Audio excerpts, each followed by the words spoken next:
Oke, siap. Siap. Udah ya. Oke. Laksananya ya, ada bicara dulu ya. Jadi teman-teman media, ya ini kami tadi baru selesai sidang keterangan ahli pidana narkotika dan ahli juga mengenai rehabilitasi.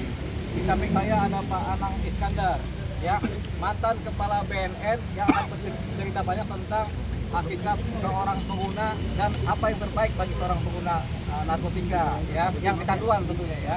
Jadi tidak banyak bicara, silakan bertanya kepada Pak Anang Iskandar yang adalah mantan kepala BNN sejak tahun 2012 sampai dengan 2015. 3 tahun. 3 tahun. Tadi Silakan, kan Pak. dalam pledoi Bapak menjawab bahwa Faris Yassin tidak bisa dijerat pengedar ya Pak. Yes. Seperti apa Pak? Ya, Undang-Undang Narkotika membagi 6 peran, 1 peran, ya kan?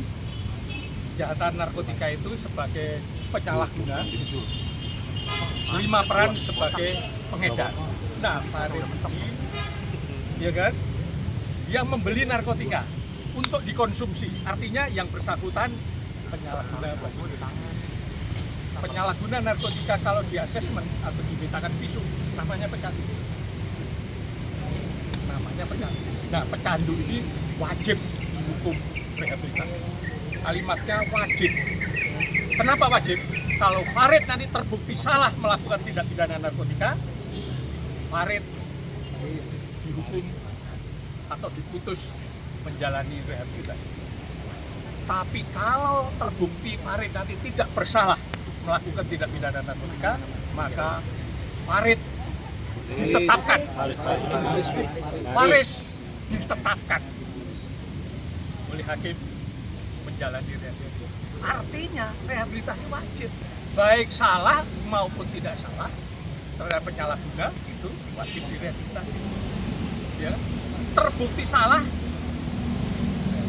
tetapi kalau menggunakan paradigma hukum pidana, maka kalau terbukti salah penjara, itu masalahnya. Dan kalau tidak terbukti salah dibebaskan, itu hukum pidana. Sekali lagi, ya kan? Tadi sudah saya sampaikan sebagai saksi ahli bahwa pengadilan negeri itu berwenang hanya untuk perkara pidana dan perdata. Sedangkan perkara narkotika tidak ada kewenangan pengadilan negeri. Karena Undang-Undang Narkotika sumber hukumnya adalah konvensi internasional yang mengatur masalah narkotika sebagai obat. Ingat dulu ya, narkotika sebagai obat. Penanggulangannya secara kesehatan dan secara pidana. Nah, terhadap penyalahguna seperti Farid itu harus dilakukan pendekatan kesehatan. Tidak, saya kasihan, umurnya sudah tua, badannya habis. Itu membuktikan dia adalah penyakit. Dia tidak mikir makan, yang dipikir adalah bagaimana caranya secara rutin mengkonsumsi narkotika supaya dia tidak sakau. Karena narkotika itu obat. Kalau sakau dikasih narkotika, dia akan normal. Nah ini, jadi pemahaman ini yang harus dimiliki oleh penegak hukum, mulai dari hakim, jaksa, dan penyidik, bahwa pendekatan penyelesaian masalah narkotika, khususnya penyalahguna, menggunakan pendekatan kesehatan, tidak diperlukan pemidanaan. Kalau dipidana, negara itu rugi kobol-kobol. Berapa biaya penyidikan, berapa biaya penuntutan, berapa biaya pengadilan, berapa biaya ngasih makan tahanan, berapa biaya membangun infrastruktur penegakan hukum, termasuk infrastruktur lapas. Padahal kalau direhabilitasi biayanya murah, simpel, tidak banyak masalah. Karena sekali lagi, kejahatan narkotika itu bukan kejahatan yang rumit, kejahatan yang simpel, ya kan? yang digolongkan dengan transnational crime. Bukan extraordinary crime yang sulit, enggak. Hanya perlu sistem yang dibangun negara ini harus pas.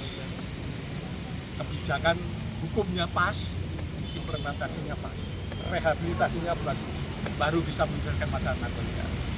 Oke? Sebelum lanjutan pertanyaan, ini cuman hanya mau menginformasikan bahwa kehadiran ahli atau Pak Anang Iskandar ini dalam kasus Mas Faris ini adalah benar sebagai ahli dengan posisi netral. Agar supaya teman-teman media mungkin tadi melihat tanggapan dari jaksa penuntut umum tidak ada pertanyaan sama sekali. Begitu juga dengan majelis hakim tidak ada pertanyaan sama sekali. Karena mungkin dipikir ini adalah mungkin subjektif karena dihadirkan oleh tim penasihat hukum, oleh terdakwa. Tapi ini adalah objektif, kenetralan. Bahkan beliau datang kemarin itu adalah kesukarelaan. Karena sebagai pengamat narkotik melihat sayang aja Mas Faris ini sebagai penjandu harus dihukum oleh negara seperti ini, seperti itu. Ya, itu harus digarisbawahi. Terima kasih teman-teman. Iya. Lanjut pertanyaannya. Setelah hukumnya gimana Bang? Kenapa? Setelah mendatangkan ini. Setelah mendatangkan keterangan ahli, nanti ada penuntutan.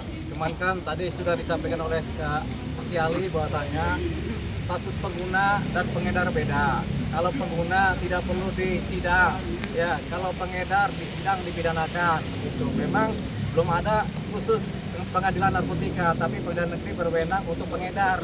Tapi kalau untuk pengguna ini memang seharusnya langsung direhab.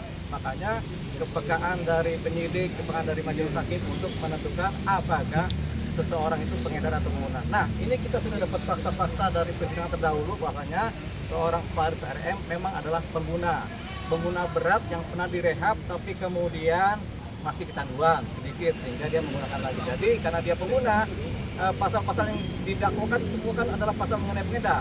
Pasal 114 pengedar, pasal 111 pengedar, pasal 112 pengedar. Sementara Faris RM adalah pengguna. Harapan kita penuntutan ini juga mengikuti pola-pola yang sudah ada dalam persidangan, bukti dan fakta-fakta sehingga tuntutannya harusnya lepas atau tuntutannya adalah rehabilitasi. Tapi itu harapan kami sebagai pengacara. Tapi kami berharap banyak kepada majelis hakim nanti jika kita mengajukan pledoi dan permohonan untuk mengajukan rehabilitasi, ini kemudian mudah-mudahan harapannya diterima oleh majelis hakim berdasarkan fakta-fakta dan bukti-bukti yang ada. Nah, sidang selanjutnya adalah minggu depan tanggal 21 Juli itu mengenai penuntutan dari jaksa penuntut umum.